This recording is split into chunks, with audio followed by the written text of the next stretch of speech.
வணக்கம். இன்றைக்கி நம்ம பார்க்க போகிற சமையல் என்னென்னு பார்த்தீங்கன்னா, ஒரு 3 வகையான சுவையான சிக்கன் ரெசிபி தான் பார்க்க போகிறோம்.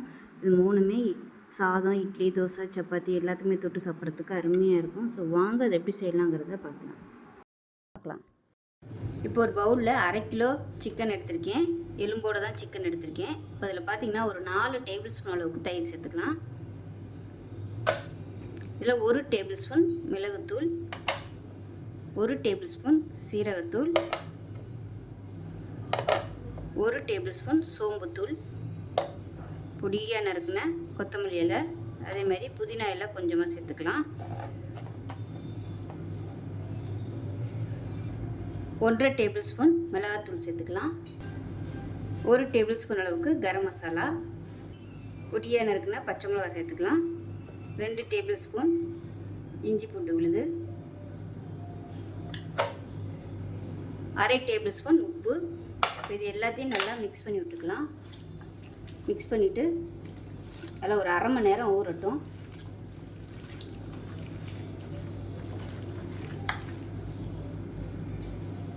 கால் டீஸ்பூன் மஞ்சள்தூள் சேர்த்துக்கலாம். இப்போ இதில் ஒரு 1/2 டேபிள் ஸ்பூன் அளவுக்கு லெமன் ஜூஸ் சேர்த்து பிழிஞ்சு விட்டுக்கலாம். நல்லா பசஞ்சு விட்டுக்கலாம். இது 1/2 மணி நேரத்தில் இருந்து 1 மணி நேரம் நல்லா ஊறட்டும். ஊறினதுக்கப்புறம் பார்க்கலாம். இப்போ நமக்கு சிக்கன் வந்து நல்லா 1 மணி நேரம் ஊறிடுச்சு. இப்போ ஒரு ப்ரெஷர் குக்கர் எடுத்துக்கலாம். தேவையான அளவுக்கு எண்ணெய் விட்டுக்கலாம். இந்த சிக்கன் கிரேவிக்கு நெய் சேர்த்திங்கன்னா டேஸ்ட் இன்னும் சூப்பராக இருக்கும். நான் வந்து இன்றைக்கி வெறும் எண்ணெய் மட்டும்தான் சேர்க்குறேன். இப்போ எண்ணெய் நல்லா சூடாகிடுச்சு. ஒரு 2 பெரிய வெங்காயம் வந்து நீளமாக கட் பண்ணி வச்சுருக்கேன். அதை சேர்த்து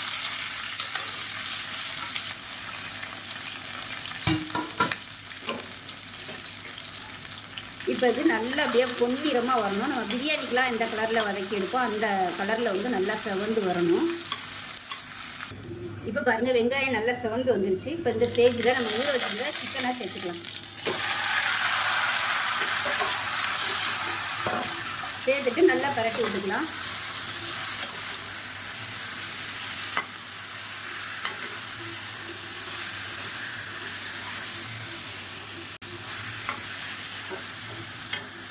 இப்போ நல்லா ஒரு 2 நிமிஷம் வதக்கியாச்சு. இப்போ வந்து தண்ணி சேர்த்துக்கலாம். நான் வந்து அந்த பாத்திரத்தில் வந்து சிக்கன் ஊற வச்சுருந்தேன் இல்லையா, அதில் உள்ள அந்த மசாலா எல்லாத்துலேயுமே கொஞ்சமாக தண்ணி ஊற்றி அந்த தண்ணியை வந்து சூடு பண்ணி வச்சுருக்கேன். இது வந்து ஒரு 1/2 கப் அளவுக்கு இருக்கும். அது இப்போ தண்ணி சேர்த்துக்கலாம். இதுக்கு மேலே தண்ணி சேர்க்க வேணாம், ரொம்ப தண்ணியாக போயிடும். சிக்கனில் இருந்தும் கொஞ்சம் தண்ணி விட்டு வரும், அதனால் இது போதும். வெங்காயம் வந்து இந்த அளவுக்கு வதக்குனிங்கன்னா தான் உங்களுக்கு நல்லா ஃப்ளேவராக இருக்கும். இதில் உப்பு கம்மியாக இருக்குது, கொஞ்சமாக உப்பு சேர்த்துக்கலாம். ஒரு 1 டீஸ்பூன் கூட உப்பு சேர்த்துக்கலாம்.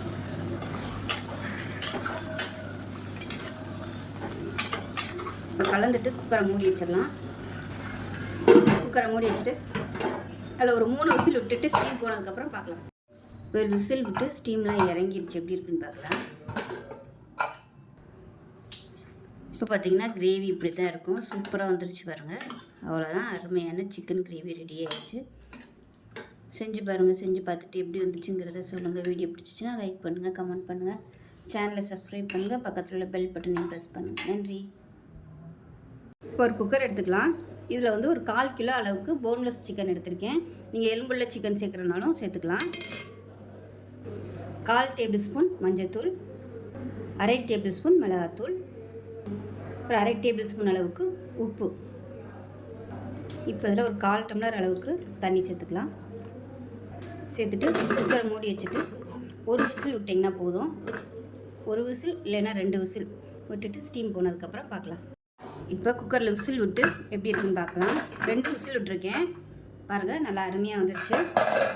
இப்போ இது வந்து நம்ம தண்ணியை வடிகட்டிட்டு இந்த சிக்கனை மட்டும் நம்ம தனியாக எடுத்துக்கலாம். எடுத்துகிட்டு நம்ம அப்படியே சின்ன சின்னதாக பிச்சு போட்டுக்கலாம். தண்ணி வந்து வேஸ்ட் பண்ண வேணாம், நம்ம சமைக்கையில் அந்த தண்ணி யூஸ் பண்ணிக்கலாம். இப்போ பாருங்கள், சிக்கன் தனியாகவும் இந்த தண்ணி வந்து தனியாகவும் எடுத்துட்டேன். இப்போ இந்த சிக்கன் வந்து ஆறணும், சூடாக இருக்குது. இது வந்து ஆறுனதுக்கப்புறமா சின்ன சின்னதாக நம்ம வந்து பிச்சு போட்டுக்கலாம். எவ்வளோ தூரம் நமக்கு வந்து நல்லா சின்ன சின்னதாக பிக்க முடியுமோ அந்த மாதிரி பிச்சு போட்டுக்கலாம். அப்படி இல்லைன்னா இது எல்லாத்தையும் மிக்ஸி ஜாரில் போட்டு பல்ஸ் மோடில் வந்து போடணும். ரொம்ப போட்டோம்னா மையாக போயிடும். சும்மா அப்படியே விட்டு விட்டு இதுனா நல்லா துருவல் மாதிரி வந்துடும். இப்போ பாருங்கள், சிக்கன் வந்து நான் மிக்சியிலே போட்டேன். மிக்சியில் வந்து நம்ம அந்த ப்ரீத்தியில் வந்து வெங்காயம் பொடி பண்ணுறதுக்கான ஒரு பிளேடு இருக்கும். அந்த பிளேடில் வந்து இந்த மாதிரி துருவிட்டு, நீங்கள் நார்மல் மிக்சிலையுமே நீங்கள் பல்ஸ் மோடில் போட்டிங்கன்னா உங்களுக்கு அழகாக அந்த மாதிரி துருவி கிடச்சிரும். இப்போ தேவையான அளவுக்கு எண்ணெய் விட்டுக்கலாம். கடாய் நல்லா சூடாயிடுச்சு. இப்போ எண்ணெய் நல்லா சூடாயிடுச்சு. 1 டீஸ்பூன் போல் சோம்பு சேர்த்துக்கலாம்.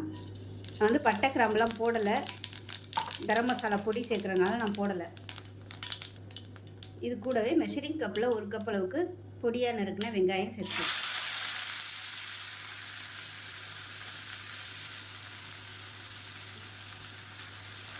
இந்த அளவுக்கு நல்லா பொடியாக கட் பண்ணிக்கோங்க. அப்போ தான் நல்லா எல்லாமே மிக்ஸ் ஆகும். பெருசாக இருந்துச்சுன்னா வெங்காயம் தனித்தனியாக தெரியும். வெங்காயம் நல்லா வதங்கிருச்சு. 1/4 டேபிள் ஸ்பூன் இஞ்சி பூண்டு சேர்த்துக்கேன். இப்போ இதையும் சேர்த்து நல்லா வதக்கி விட்டுக்கலாம். இப்போ அதில் 1/4 டீஸ்பூன் மஞ்சள்தூள், 1 டேபிள் ஸ்பூன் மிளகாத்தூள், காரத்துக்கு ஏற்ற மாதிரி சேர்த்துக்கோங்க. நம்ம சிக்கன் வேக வைக்கையிலையும் மிளகாத்தூள் சேர்த்துருக்கோம். 1/2 டேபிள் ஸ்பூன் கரம் மசாலா. இதில் விருப்பப்பட்டால் நீங்கள் சிக்கன் மசாலா கூட சேர்த்துக்கலாம், நல்லாயிருக்கும் ஃப்ளேவராக. அதை எண்ணெயில் லேசாக வதக்கி விட்டுட்டு மீடியம் சைஸாக ஒரு தக்காளி பொடியாக கட் பண்ணி வச்சுருக்கேன், அதையும் சேர்த்துக்கலாம். இப்போ தக்காளி ஓரளவுக்கு நல்லா வதங்கிருச்சு. இப்போ நம்ம வேக வச்சு வச்சுருக்க அந்த தண்ணியை மட்டும் இப்போ சேர்த்துக்கலாம். தண்ணியை சேர்த்துட்டு நல்லா வற்ற விட்டுக்கலாம். தண்ணி கொஞ்சம் ட்ரை ஆனதுக்கப்புறம் நம்ம சிக்கனை சேர்த்தோம்னா கொஞ்சம் நல்லா சாஃப்டாக ஜூஸியாக இருக்கும். சாதத்தில் கூட போட்டு பரட்டி சாப்பிட்லாம். அப்படி இல்லைன்னா நீங்கள் ட்ரையாக வேணும்னாலும் தண்ணி வந்து ஊற்றாமல் பண்ணிக்கலாம். உப்பு வந்து நம்ம வேக வைக்கும்போது அந்த தண்ணியிலே உப்பு இருக்கும், அதனால் உப்பு வந்து போடையில் பார்த்து கவனமாக போட்டுக்கணும். இது நல்லா கொதித்து கொஞ்சம் அப்படியே திக்காக வரட்டும். இப்போ பாருங்கள், நல்லா திக்காயிருச்சு. இந்த ஸ்டேஜில் நம்ம வந்து உதுத்து வச்சுருக்க அந்த சிக்கனை வந்து சேர்த்துக்கலாம். அப்படியே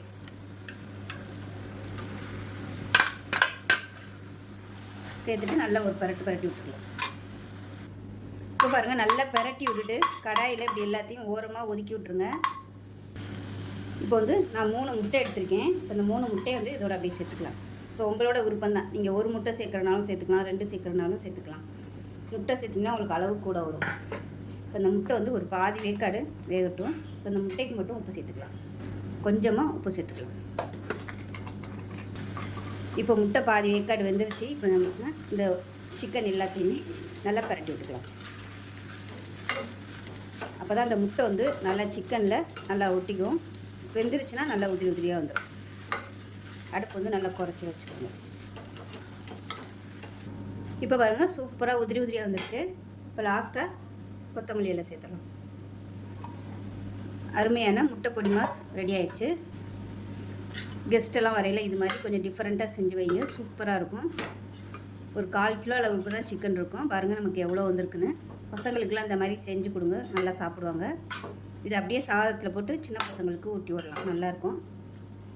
அவ்வளோதான், சூப்பரான முட்டை பொடி மாஸ் ரெடி ஆயிடுச்சு. ஸோ டயட்டில் இருக்கிறவங்க நீங்கள் வந்து ஒருவேளை காலையிலையோ இல்லை லஞ்சுக்கோ இல்லை நைட்டுக்கோ இது மாதிரி சாப்பிட்டிங்கன்னா உங்களுக்கு சுகர் லெவல் ஏறாது. ஏன்னா இதில் வந்து ஃபுல்லாக ப்ரோட்டீன் தான் இருக்குது. சிக்கன்லேயும் ப்ரோட்டீன் இருக்குது, முட்டை ப்ரோட்டீன், வெங்காயம், தக்காளி, இது எல்லாமே வந்து உங்களுக்கு விட்டமின் மினரல்ஸ் தான் இருக்குது. எதுவுமே வந்து சுகர் லெவல் ஏற்றாது. ஸோ வெயிட் குறைக்கணும்னு நினைக்கிறவங்களும் இதை வந்து ஒருவேளை சாப்பாடாக எடுத்திங்கன்னா உங்களுக்கு வந்து சூப்பராக இருக்கும். ஸோ அவ்வளோதான், செஞ்சு பாருங்கள். செஞ்சு பார்த்துட்டு எப்படி வந்துச்சுங்கிறத சொல்லுங்கள். வீடியோ பிடிச்சிச்சுன்னா லைக் பண்ணுங்கள், கமெண்ட் பண்ணுங்கள், சேனலை சப்ஸ்கிரைப் பண்ணுங்கள், பக்கத்தில் பெல் பட்டனையும் ப்ரெஸ் பண்ணுங்கள். நன்றி. ஒரு குக்கர் எடுத்துக்கலாம். இதில் வந்து நல்லா ஒரு 2 டேபிள் ஸ்பூன் அளவுக்கு சீரகம் சேர்த்துக்கலாம். 1 டேபிள் ஸ்பூன் அளவுக்கு மிளகு சேர்த்துக்கலாம். இது வந்து நல்லா வறுத்துக்கலாம். சீரகம் நல்லா படபடன்னு பொரியணும், அந்த அளவுக்கு வறுத்துக்கலாம். இப்போ நல்லா வறுபட்டுச்சு. அந்த மிளகு சீரகத்தோட வாசனை வருது. இதை அப்படியே மிக்ஸி ஜாரை சேர்த்துட்டு நல்லா நைஸாக அரைச்சிக்கலாம். இப்போ அதே குக்கரில் தேவையான அளவுக்கு எண்ணெய் விட்டுக்கலாம். எண்ணெய் சூடானதும் ஒரு பிரியாணி இலை, 2 துண்டு பட்டை, ஒரு ஏலக்காய், 3 கிராம்பு சேர்த்துக்கலாம். கொஞ்சமாக கல்பாசி சேர்த்துக்கலாம்.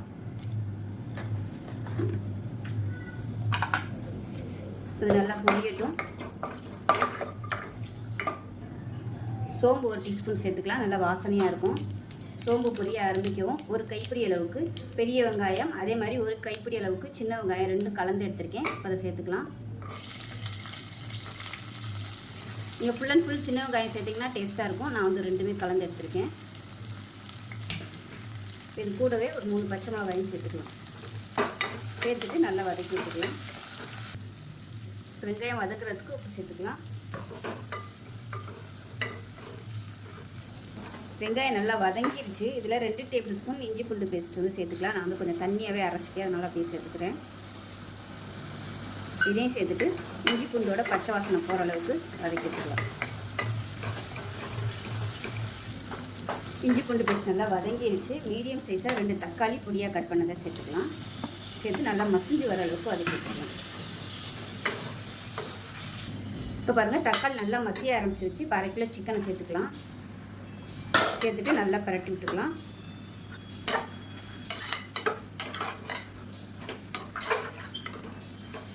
இப்போ பாருங்கள், சிக்கன் வந்து நல்லா வதக்கி விட்டாச்சு. இந்த ஸ்டேஜில் 1 டேபிள் ஸ்பூன் மிளகாய்த்தூள் சேர்த்துக்கலாம். 1.5 டேபிள் ஸ்பூன் தனியாத்தூள் சேர்த்துக்கலாம். 1 டேபிள் ஸ்பூன் குழம்பு மிளகாத்தூள் சேர்த்துக்கலாம். இப்போ இது எல்லாத்தையும் சேர்த்து நல்லா பரட்டி விட்டுக்கலாம்.